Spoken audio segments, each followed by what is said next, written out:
Hey everybody. So, Rose in the Philippines is 13 hours ahead of me, at least this time of year. So, when I talk to her in the morning, it's her evening. So, Wednesday morning for me is Wednesday evening for her. When I talked to her this morning, I had not consulted any news sources, didn't have any clue as to what the main thing of the day was. Well, it turns out the main thing of the day is another mass school shooting. And, not even a run-of-the-mill mass school shooting, but the second biggest ever. Ouch, that sucks. I didn't immediately go and search for details. I largely don't care about the details. I care about the pain and suffering of the people, who have to endure this event, who may have lost someone or, who were present and saw people killed. But at the same time, it's all kind of abstract because I wasn't there and I don't know them. You know, their pain is, to me, it is an abstraction. Now, I've suffered pain myself. I've suffered loss. I've suffered grief. I know that they hurt, and they're not something that I would wish on other people. Other things being equal. But I didn't delve into the details because I knew that the details would be unescapable. That they would find me. Really, I'm more interested in the cultural conversation that takes place around these things than I am about the specific details of one shooting or another.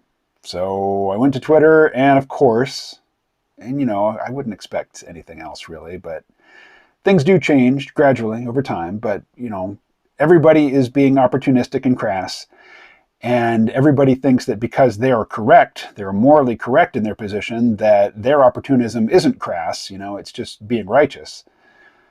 But it's crass. Everybody's opportunism on this is crass, including mine. And I'm going to flog the same horse I've flogged many times before. And that is moral righteousness. If you consider yourself to be morally righteous, you're very, very ugly, to people who do not think that they get to share in your righteousness. People who are not in your in-group, who do not get a warm glow from your protestations of moral superiority. They see you as ugly, and rightly so. Rightly so. A phrase that will come up again very soon. So here's the best thing. Not necessarily the best thing that anybody posted to Twitter today, but the best thing that I encountered on Twitter today on this topic. Here we go. Jeffrey Miller, @PrimalPoly, posted the following to Twitter. The gun issue isn't just a problem of diverging partisan values. It's also a problem of widespread basic empirical ignorance about guns, especially among many gun control advocates. Let me explain in this thread. Until about 10 years ago, I thought we needed much stronger gun control. I'd been a registered Democrat most of my adult life. I hadn't fired a gun since age 12 at summer camp. I was ignorant about firearms, and I was ignorant about my ignorance. Then I taught a class at NYU with Jonathan Haidt and read his book, The Righteous Mind. It inspired me to re-examine some of my partisan biases. After the Sandy Hook shootings, December 2012, I posted some pro-gun control stuff on social media. Some gun rights advocates respectfully challenged my level of knowledge about guns and gently suggested I should learn more. I realized that maybe they were right. So I challenged myself to learn more. I joined my local shooting range. I took the concealed carry qualification class. I did simunitions combat training. I took all the other classes I could. I subscribed to the gun magazines. I read the gun books. I took friends and colleagues to the shooting range. Many were pro-gun control and had never fired a gun before. They usually found it a vividly educational experience. Firing the SRM 1216 semi-auto shotgun does leave an impression. They often started to rethink their views. I realized that a lifetime of watching action movies wasn't enough of an education for me to have had an informed opinion about gun policy. Years of discussing gun issues with like-minded partisans in one's social media bubble isn't enough of an education. To have an informed opinion about gun issues, you actually need some first-hand experience with guns. You need to know the difference between a .22 LR and a .223 round. You need to know the difference between semi-auto and full auto. Maybe, most importantly, you need some realistic combat training, like with simunitions or three-gun competition, that releases some real fear and adrenaline. Otherwise, you can't understand real-life gun violence. You also need to do some serious, deep, nonpartisan reading about gun laws, constitutional rights, crime statistics and first-person accounts of gun violence by police officers. Whatever you think your views on gun control are at the moment, this kind of deeper gun knowledge can have two benefits. First, the more you know, the more realistic and helpful your policy views will get. You will update. You will realize you were wrong on some basic facts. Second, the more you know, the more credibility you will have, and the better you will be able to convince others. To most pro-gun people, most gun control advocates sound painfully, utterly ignorant. They look like foolish virtue signalers. I'm sure I did back in the day. Analogy. Imagine there's a national debate over traffic deaths and road safety, but half the country hates cars, doesn't know how to drive, and is never on the road. The anti-car people make suggestions, but the drivers can't take them seriously because they know nothing about cars. This is where we're at with the gun debate. If you're a gun control advocate who wants to effectively convince people who don't already share your views, you need to level up your gun knowledge. Otherwise, your ignorance will undermine your arguments in ways you don't even realize. But of course, the risk is that if you learn more about guns, you might actually change your mind about a few things. Just like I did. P.S. In case my main point wasn't clear, if you want different gun policies, but you know far less about guns than the people you're trying to persuade, they will see through your ignorance very quickly, and you will fail to persuade them. And rightfully so. All right, that was Jeffrey Miller. Clearly he writes somewhere or does something. To me, he's just a voice on Twitter, and not even one that I seek out, but I just happened to scroll by his offering, and I started reading it, and I vibed with it. So yeah, I read some, not many, but some of the responses to his thread, and of course they completely missed the point. People just reflexively shooting out the same rote arguments that they just have at the ready, giving zero indication whatsoever that they've read or considered the posts or the thread that they're commenting on. Utterly missing the notion that if you want to convince somebody who's knowledgeable on a subject that they should abandon their own position and take up yours, but yours is clearly based in ignorance, on what basis can you imagine that you're going to be persuasive?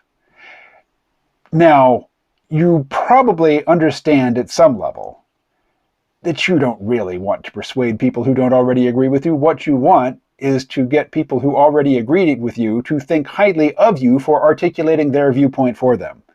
That will give you a warm, tingly buzz in your skull. And, if that's what you're after, that's, virtue signaling is a reliable way to get it. Unless, of course, you virtue signal like mad and nobody responds, and then, have I been shadow banned? What's going on? How come the people who agree with me aren't giving me those red hearts, those red Valentine icons that make me feel so good? But that's a different story. Maybe you've been shadow banned. So, of course, my ire goes directly to the Blue Tribe who think that in the absence of any particular information or knowledge about firearms, they can make up for that deficit with moral righteousness and indignation and just emotional intensity. If some lunatic is really beside themselves, if they are emotionally unhinged, as they describe to you why the reptilian overlords have trapped us on the flat earth, and how the Jews are in collaboration with the reptiles and are ultimately contemptible and responsible, the fact that they're really upset about it does not add any persuasiveness to their gibberish. And the fact that you're really mad and that you really, really hate those cultural conservatives who love their guns, but what you want to do, your professed goal is a change in public policy, which is going to require at least some cooperation from people who don't already think like you do, then you need to be concerned with the persuasiveness of your presentation. And if you just lead with, moral self-regard and contempt for people who disagree with you, just one, come to terms or recognize at least that you're not actually engaged in any sort of good faith discussion in terms of, finding a correct course toward a more humane public policy. That's not your aim. Your aim is to masturbate in public. Your aim is to get off. And, virtue signaling is a reliable way to get that neurological tingle that you're seeking. But just understand, it's gross. It's gross. People who don't share your fetish, when you throw that out at them, for the world to see, they don't see you the way your tribe sees you.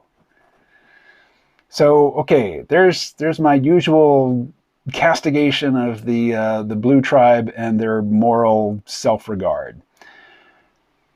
Red tribers. If after every mass shooting that dominates the news cycle, you say this is not a gun issue, this is a mental health issue, but then after the furor dies down from this most recent episode, if you don't make any sustained effort to improve public health, to offer people who are suffering some relief, some help, that's bullshit. You are not engaging in a good faith discussion of public policy either. You were just making an excuse for the status quo and, putting up a temporary defense against change. And while I do support the Second Amendment, and I do support the rights of individuals to self-defense, I don't think that our current situation is perfect. I don't think that it, requires defense against all comers. It's just that most of the people who are proposing changes, I don't trust them. I don't trust their good intentions. I think they're just trying to score points against their cultural enemies. And, I will not assist them in that effort. But that doesn't mean that, I think it's great that some really disturbed kid, and an 18-year-old is a kid, can go to a gun shop and buy, a weapon that is very accurate and has high throughput and can put a lot of bullets into a lot of kids. That's not a good situation, clearly. So my mom said today, she didn't think that 18-year-olds should be able to buy assault rifles. Now, I didn't respond with what immediately jumped to mind, which is, oh, really, Mom, what's an assault rifle? Because they're pretty hard to pin down, other than it being a semi-automatic rifle. What is an assault rifle? Anyway, I didn't say that. I knew that was not a profitable conversation to have with my mom. In fact, I just listened, didn't respond at all. And she said, and this was her proposal, that you should have to be 21 to buy an assault rifle. Well, putting aside the problematic, I just said problematic, didn't I? Putting aside the problematic definition of an assault rifle, how about you have to be 21 to buy a gun, to buy a firearm of any type? Would that be an absolute imposition on individual liberty? Doesn't seem to me that it would be. Particularly if an adult can buy any weapon they want for their kids and then take their kids to the firing range or out into the woods, or, if their situation is appropriate for firing and practicing someplace other than a range. If the kids can still learn under adult supervision, if the kids can still possess a gun, just not buy it, if their parents have to buy that for them, to me, that doesn't seem to be any great imposition on individual liberty. And, I knew that I was really smart and really capable and really able to make excellent decisions for myself at age 19. I knew that at age 19, but at age 54, looking back at myself at age 19, no, I didn't know anything. And the fact that, I had to be 21 to buy grain alcohol was not a huge imposition on my liberty. The same is true of an AR-15. Now, have some of the shooters been older than 21? Yeah. Is this going to fix the problem? No. One thing that I haven't watched any Breaking Points today, but I did watch a little bit of Rising, although just a very little bit, because I like Brianna Joy Gray. I enjoy listening to her. She's easy on the eyes. I even agree with her sometimes, particularly when she's talking about labor issues. We're just not on the same page today, and it was kind of a nails on chalkboard experience listening to her radar today. But I did listen to it. I didn't say anything ugly back to the screen. Haven't checked in with Sagar or Crystal today. But Brianna today was talking in terms of the problem of gun violence and solutions, which, regular C-Rome podcast listeners will know. And, particularly people who not only listen to the C-Rome podcast, but have been reading John Michael Greer and the Archdruid Report and Eco-Sophia for years. The whole notion that, the difficulties we face as a culture are problems which have solutions is very simplistic and unrealistic thinking. Really, the difficulties we face are problems only in the most colloquial sense. They don't have solutions. They have adaptive responses and maladaptive responses. Some responses will lead us to a place that is, on the whole, better than where we are now. And there are other responses, the maladaptive ones, which will lead us to a place that is, on the whole, worse than the one that we're in now. But there is no action which is going to fix the matter perfectly, forever, which is what a solution is. What is 2 plus 2? That's a problem. It's a trivial problem with an easy solution. The solution is 4. But once you come up with 4, there's nothing else to do. It's done. It's fixed. That problem is solved. Gun violence, cultural animosity, these are not problems. These are vexations. These are, in John Michael Greer's words, predicaments. Predicaments don't have solutions. They only have responses, some of which might lead us to a better place, some of which might lead us to a worse place, and a great, great many of them, despite their emotional appeal, lead us to some place which is not clearly better or worse than where we started from, just different. All right. I think I'm going to stop. I'll talk to you again soon. Or not.